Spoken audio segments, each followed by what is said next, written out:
Hello team, welcome to another ATP Geopolitics video with myself, Jonathan MS Piss. Ukraine War Frontline update for the 14th of April 2024. If you don't know what the lines on my map mean, please pause the video and check out the key on the screen at the moment. As you can see from the mapping that JR has kindly done, no changes to Dnipro, no changes to the southern front line, and no changes to the northeastern sector as far down as Bakhmut. So again, we have a day where there are only relatively small numbers of changes, but they are significant hot points that the Russians are really pressuring at. So I think there's been this shift whereby the Russians are concentrating on places where they think they can get a more significant breakthrough with Ukrainian weaknesses where the momentum has shifted. It's really interesting that the northeastern sector, the whole axis, has been very stable for now a good couple of weeks, and I wonder whether the Russians have just pivoted away from there and put resources into other places. I'm not sure, but I imagine that what we're hearing with the use of suboptimal vehicles like the Urals with massive cope cages, golf carts, ATVs and all sorts being thrown at these positions, whether the Russians are struggling for resources. And if that is the case, and I don't know whether that's the case with personnel, but there are claims that there are some troops that have been thrown into the meat grinder without much training, and so on and so forth. I wonder whether this is all the Russians can do, but it's worrying for the Ukrainians because they are teetering on the edge in these places. Right, we're going to go to, as I've said, all the way down to Bakhmut, where we can see that they are pressuring around Chaziv Yar, this city that sits on a higher ground overlooking Bakhmut, but the Russians are now on that higher ground and they are pushing both to the north in Donetsk to the south, into this tree line to the south of Chaziv Yar. And this is essentially Suriyat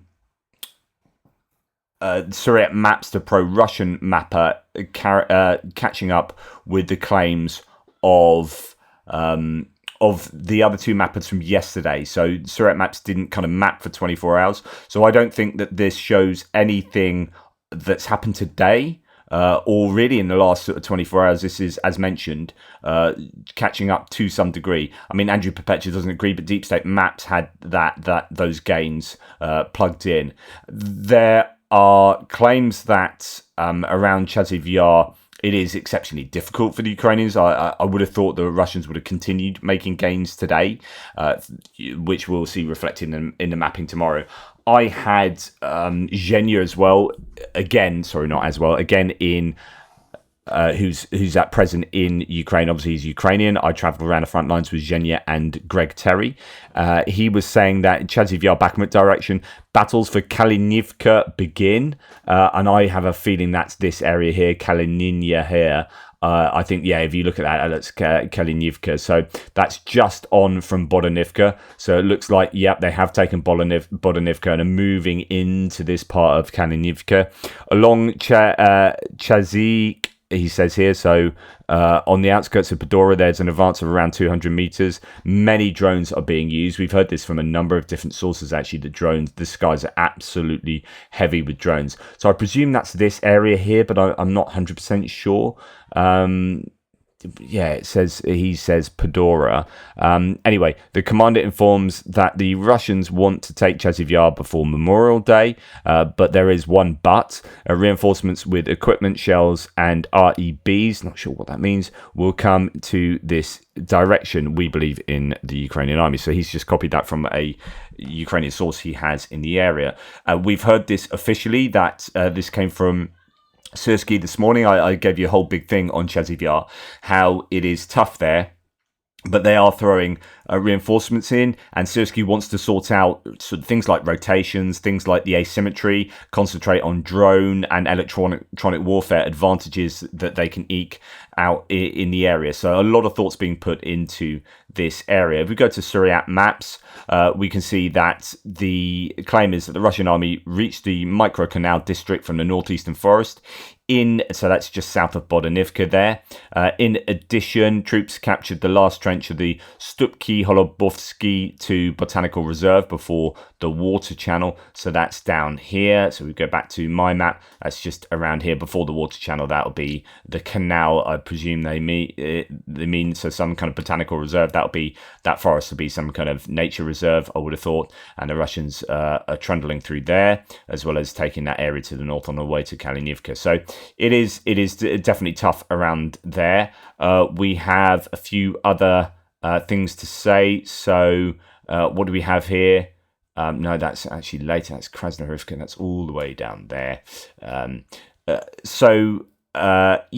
Flash News or Bliskavka says that on top of what Syrskyi said this morning, this is now Rustem Umerov, the defense minister. The Russians are trying to get through near Bakhmut, but the Ukrainian armed forces are preventing these plans.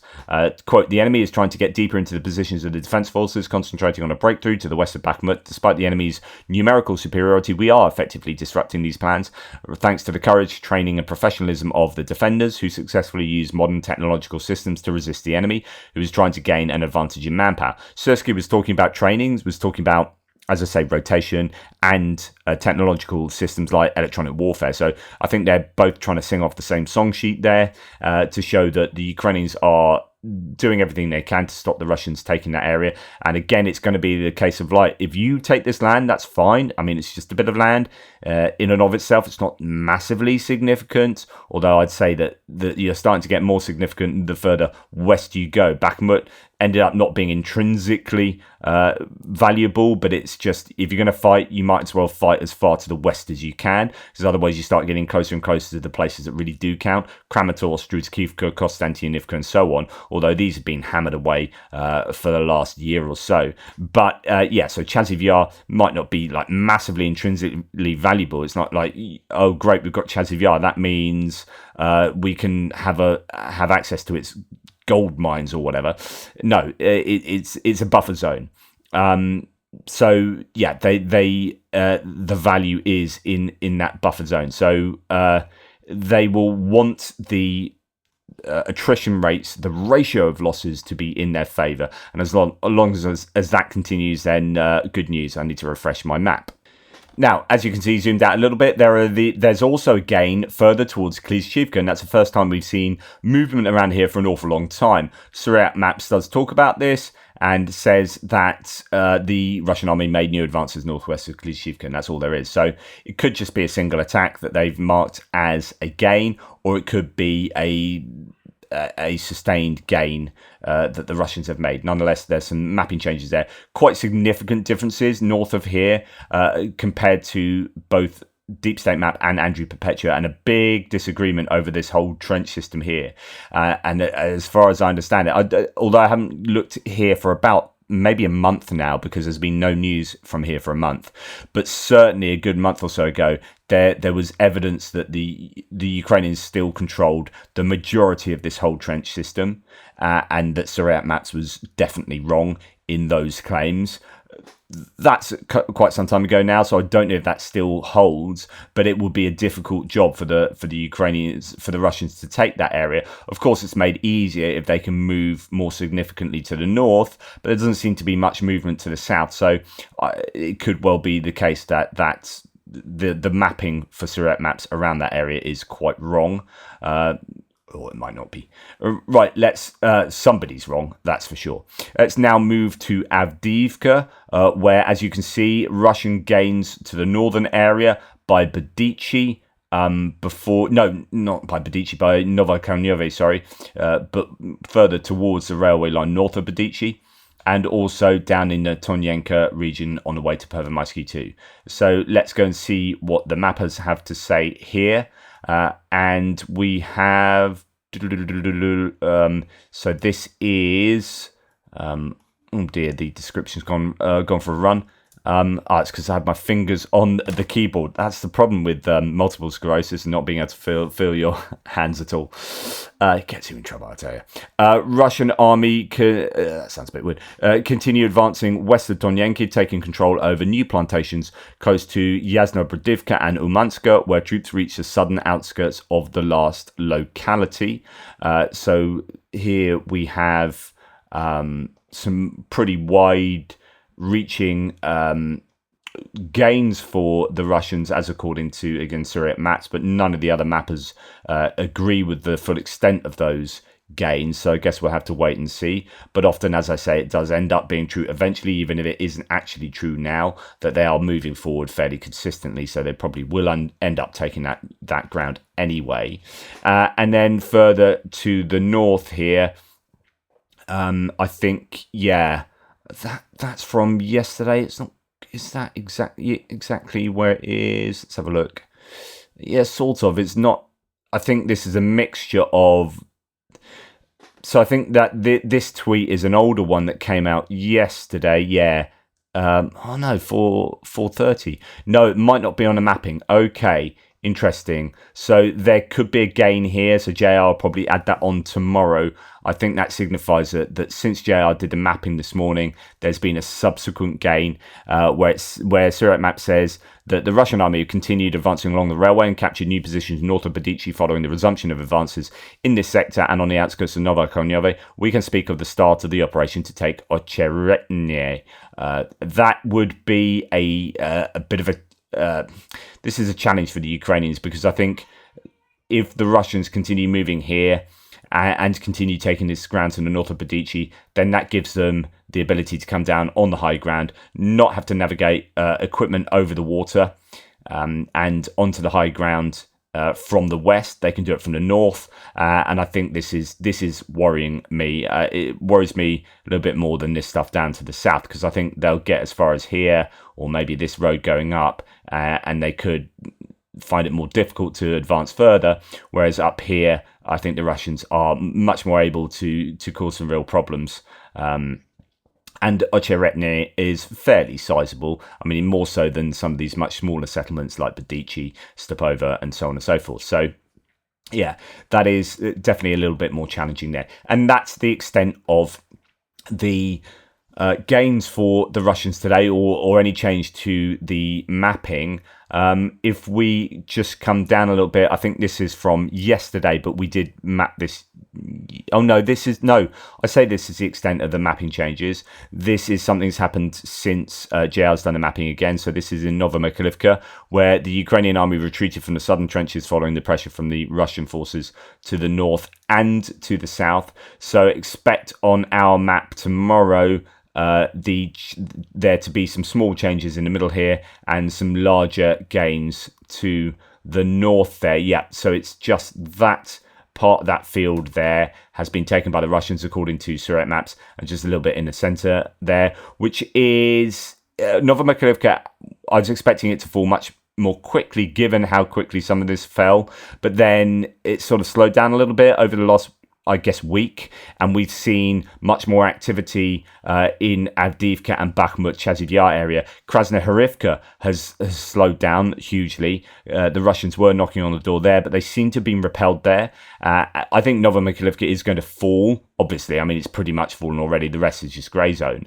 But yeah, it's going to be interesting to see how difficult it is getting through Paraskevivka, through these fields, and then on to what is going to be a big goal for them, which is Konstantinivka. This Konstantinivka gives them then access to the road down to Vuhledar and can sort of give them this whole, it's the key to this whole area there.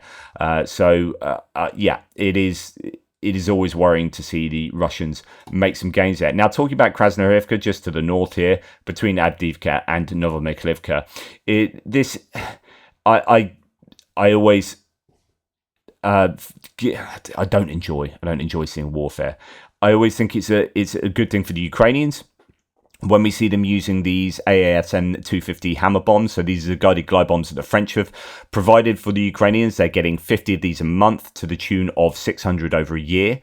And the Ukrainians appear to be using these quite effectively. These are the equivalent of the carb bombs, although the smaller end of the I presume, compared to the 1,500 kilogram bombs that the Russians are using.